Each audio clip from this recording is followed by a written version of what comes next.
mbokk yi jërë ngeen jëf di rafetlu bu baax a baax ànd beeg seen site di ngeen tàmm seen site bi ngeen préféré saa su ne ñëw ak yéen ci jotaayu politique ci li nga xamante ni moo di actualité politique.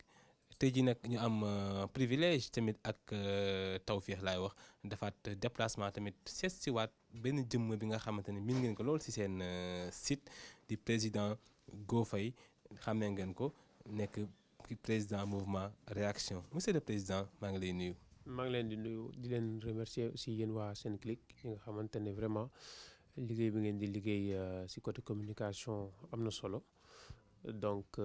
di leen wax ngeen gën a góorgóorlu parce que Sénégal yëpp mi ngi rafetlu seen liggéey di nuyu waa Parcelles Assainies yëpp ak Sénégal yëpp.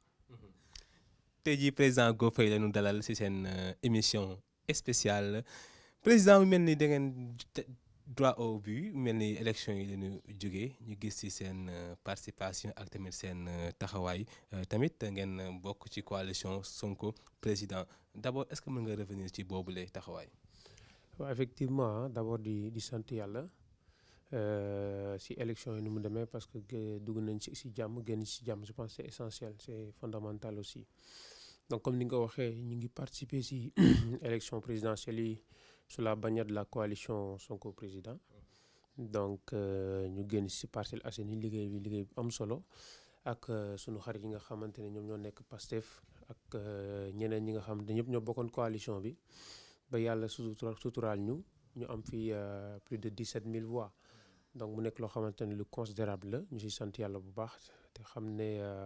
comme ni ma koy waxee satisfaction bi ngi gën a nekk ne boo xoolee bu ñu boolee voix wu opposition bi yëpp te dépassé largement li nga xam ne mooy nombre de voix wu la majorité présidentielle je pense que loolu loo xamante ne lu jar a analyser la quoi. ngeen jël deuxième au niveau des parcelles waral secret bi qu'est-ce qui explique ça. bon en fait comme ni ñu koy waxee xam nga bi ñu demee ci élection yi ñu bëri xeeboon nañ suñu coalition bi mais dama jàpp ne ñi nga xamante ne ñoo xeeboon coalition bi xamuñ ñu ko constitué woon parce que au-delà des patriotes ñi nga xamante ne ñoo bokk Pastef donc le mouvement réaction bokkoon na ci te ñun am nañ historique politique fii ci Parcelles Assainies parce que demoon nañ élection comme ni ma koy waxee 2014 génnoon ci d'une fort belle manière donc boo xoolee plus d'1 million de personnes à l'époque votaloon nañ ñu te boobu ba léegi ñu ngi ciy liggéey di gën a développé donc coalition bi nekkoon coalition bu dëgër ñu am stratégie boo xamante ne gars yi nekkoon ci terrain bi vraiment liggéey nañ liggéey bu am solo muy waa Pastef yi muy waa réaction yi muy ñeneen ñi nga xamante ne ñëpp ñoo bokkoon ci coalition bi dafay porte à porte sensibiliser donc ci éveil citoyen bi ak li nga xamante ne moo doon la vision et le discours du président Ousmane Sonko que je salue au passage donc mu nekk loo xamante ne nit ñi approprié nañ ko moom moo waral résultat yi am solo fii ci Parcelles Assainies te xam ngeen ne Parcelles Assainies mooy la commune bi nga xamante ne 96 000 inscrits ñoo fi am commune bi ëpp électorat Grand Yoff doog a ñëw avec 76 000 donc Parcelles dafa am ay enjeux yoo xamante ne c'est fondamental ci Dakar donc moom moo taxoon mu xawoon metti un peu Parcelles Assainies mais alhamdulilah. président Go Faye lan moo waral nga tànn coalition Sonko président. bonne question effectivement question boobu lu am solo la xam nga looy mënti def dans la vie il faut être constant ñun li nga xamante ne moom lañ doon def depuis 2012 moom mooy andi la rupture andi un discours boo xamante ne dañuy wax ne il faut une alternance d'abord générationnelle mais une rupture ci côté comportement nga xamante ne ñi incarner le renouveau ci seen politique bi aux Parcelles Assainies à Dakar et au Sénégal donc ñu doon insister jeunesse bi di leen wax ne ok ñun on est comptable de ce qui se passe parce que la plupart des jeunes dañoo xaw a désavouer la chose politique duñ ci dugal seen loxo duñ ci wax di seetaan bu ñu waxee ñu ne non politiciens yi loolu moo taxoon depuis 2012 ñuy sensibiliser di wax ba ñëpp reconnaître ñu ci côté boobu d'accord ñu gis ne on doit être constant parce que bu ñu jógee foofu aussi dem nañ ci yeneen élection bi élection législative yi bi Sonko ñëwee nekk un phénomène parce que yàggul ci scène politique bi on s'est vu dans son discours parce que li ñu doon incarné ñun depuis 2012 loolu lay incarné ñu gis ne aussi comme ni ma koy waxee rek ndaw du bëgg facilité xale booy dugg ci mbir bul tànn voie bi gën a facile parce que day mel ni da ngay dugg ci politique pour def ko raccourci pour réussir ñun politique dañ koy def par patriotisme par citoyenneté et par devoir. Je pense que loolu lañ gis ci coalition Ousmane Sonko. Le président Sonko aussi ñu waxtaan mu ne mu sollicité ñu ne ñu ñëw jàppale ci vision am parce que am na lu mu bëgg Sénégal donc loolu tax bi ñu tànnee xoolaat yeneen candidats yëpp ñu gis ne par rapport à notre logique politique ànd ak Ousmane Sonko par rapport ak li muy incarné ak projet politique am bu ñu ko tegee loxo bu nekkee président Sénégal mën na avancer te loolu moo gënoon am solo moo tax ñu àndoon ak moom quoi ci élection yi. nga gis Sonko ni c'est l'homme idéal. waaw en fait d'après notre analyse ñun ak li ñu bëgg ci politique ak li ñu bëgg ci Sénégal gëm nañ ne Ousmane Sonko bu nekkoon président Sénégal mën na ci jëlee ay ndam yu bëree bëri parce que mu ngi doon wax yoo xamante ne ay gis-gis yu ñu partagé la par exemple quand il aborde le franc CFA moi je suis économiste de formation je suis parfaitement d'accord sur le fait que ñun dëkku africain dañu war a jël notre courage à deux mains génn ci franc CFA bi ça veut pas dire que dañ koy def à l'immédiat mais processus la boo xamante ne gëm naa ne par rapport suñu configuration économie yi ñu génnoon ci franc CFA mooy gën ci ñun loolu benn la. beneen point essentiel bi nga xamante ne taxoon nañu choisir ànd ak Ousmane Sonko aussi moom mooy équité justice bi parce que boo xoolee comme ni ma koy waxee ñun ñoo nekkoon jeunesse bi nga xamante ne ñun ñoo porté woon Macky Sall au pouvoir en 2012 ñun on avait voté pour Macky Sall en 2012 mais bi ñu demee ba ci biir gis ne am na ñoo xamante ne justice bi c'est une justice sélective bien que ci côté réalisation am na lu bari lu ñu def parce que aussi nit ki doo nekk koo xamante ne da ngay am discours populiste ne rien n'est bon am na loo xamante ne ñu ngi ciy góorgóorlu mais am na côté yoo xamante ne ànduñu ci moom moo waroon gënoon tax gisatuñ suñu bopp ci loolu ñu ànd ak Ousmane Sonko pour indi changement donc juste rek beneen point bi important aussi moom moo doon gaspillage bi nga xamante ne am na ci dëkk bi quoi nga xamante ne tey ay organes de contrôle de l'État dañuy épingler ay responsables politiques parce qu'ils sont de la mouvance présidentielle la justice bàyyi leen am ñeneen doomu Sénégal yoo xamante ne aussi jiñ nañ leen ay mbir peut-être ñoom la peut-être du ñoom mais en tout cas ñooñu lañ gis ne ñoom ñoo nekk ci kaso bi quoi donc loolu bokkoon na ci li nga xamante ne aussi parce que dañu gëm ne bonne gouvernance day jaar ci une justice équitable bokkoon na ci point yi nga xamante ne moo gënoon tax ñu ànd ak Ousmane Sonko. mais ni fàttali tey jii dañoo dalal président Go Faye nekk président mouvement réaction président ginnaaw élection présidentielle yi ñu jógee président Macky Sall woote un appel solennel jëmale ko ci opposition bi ngir seq ñoom a waxtaan ngir def li nga xamante ni moo di ab dialogue ban jàngat nga ci am li ni mel. waaw comme niñ koy waxee rek après la pluie c'est le beau temps ça veut pas dire que pare nañ élection yi rek ñëpp dañuy dem ànd ak Macky Sall non parce que dëkk pour mu nekk loo xamante ne dëkk bu am solo la il faut mu am une opposition mais une opposition objective bi nga xamante ne dina mën a nekk contre pouvoir parce que quoi qu'on puisse dire buur bu nekkee moom kese day soxla ñoo xamante ne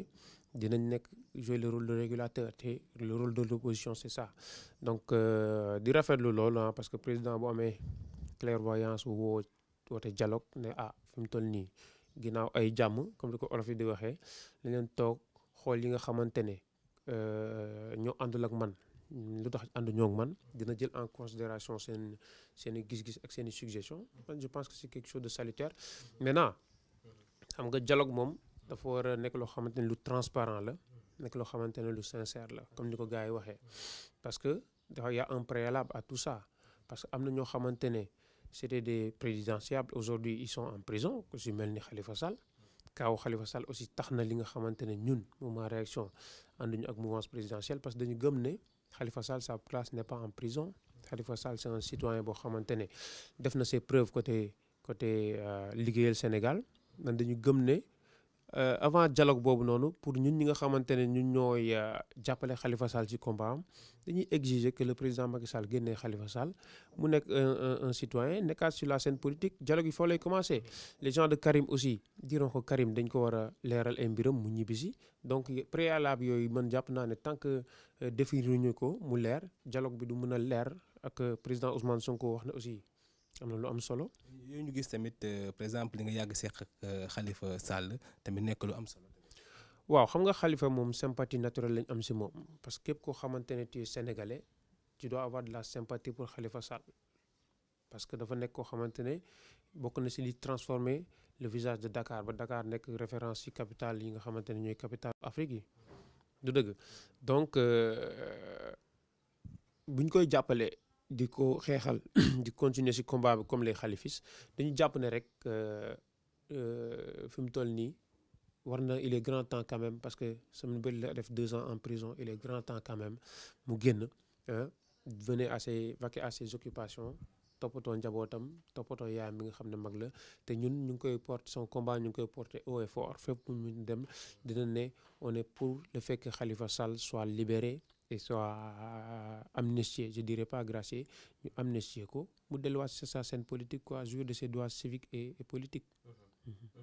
mu mel ni président Go Faye tamit ginnaaw élection présidentielle ak tamit taxawaay bi ñu ci taxaw mel ni ay weer képp a des tamit Sénégal na la amal yeneen jogante jëm ci élection locale yi. mu nar a nekk yeneen échéance président loolu tamit yan taxawaay nga ci fas yéene taxawee. waaw effectivement élection yi dafa am ay réalité élection présidentielle du élection locale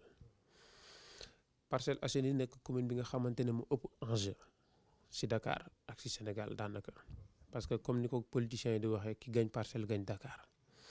donc élection 2014 demoon nañ ci te élection yi dinañ ci demaat incha allah avec une grande coalition pour gagner Parcelles Assainies et pourquoi pas nekk maire wu Dakar du dëgg donc gëm nañ loolu te ñu ngi siy liggéey léegi dafa am benn réalité boo xamante ne il faut que nit ñi comprendre ko 2014 lañu tànnoon ki nga xamante ne mooy maire wu Parcelles Assainies te boobu ba léegi ñun pas Parcelles Assainies gis ñu loo xamante ne lu concret la lu ñu liggéey ci Parcelles Assainies muy le maire Moussa Sy day def ay plus il joue au poker si je peux m'exprimer ainsi dem ba élection yi commencé mu xam ne il est en perte de vitesse mu dem rejoindre la majorité présidentielle pour nax ñi nga xamante ne ñoom ñooy les militants apéristes ñëw yéeg seen kaw du dëgg parce que ku ne xam na ne Moussa Sy donc wax na fi lu ne président Macky Sall wax na fi lu ne monsieur le ministre Amadou Ba wax na fi lu ne Mbaye Ndiaye mais ñun déception bu ñu am mooy ñun ñi nga xam ne ñoo ko doon porter son combat bi muy wax ne état bi da koy xeex Amadou Ba dafay tuddee ko sax booy jinne lu ne wax na ko tey comportement politico-politicien yooyu bi nga xamante ne c'est à la limite machiavélique ñun bëgguñu sunuy njiit am jikko yooyu sunu njiit dañu nekk ay modèle war a nekk ay modèle nekk ay référence mais bu nekkee yow fu tooy rek nga tax excuse-moi du terme ñun bëgguñu genre njiit yooyu te na xam ne Parcelles Assainies yëpp génn nañ si moom te élection yi incha allah ñu ngi wow bépp jeune bi nga xamante ne Parcelles Assainies nga dëkk mag ak ndaw bu ñu bàyyi Moussa Sy nax ñu ñëwaat par des subtilités mu ñëwaat nekk maire Parcelles Assainies parce que il a montré ses limites depuis 2009 sunu stade bi ba léegi mu ngi nii suñu jeunes yi amuñu fu ñu footballé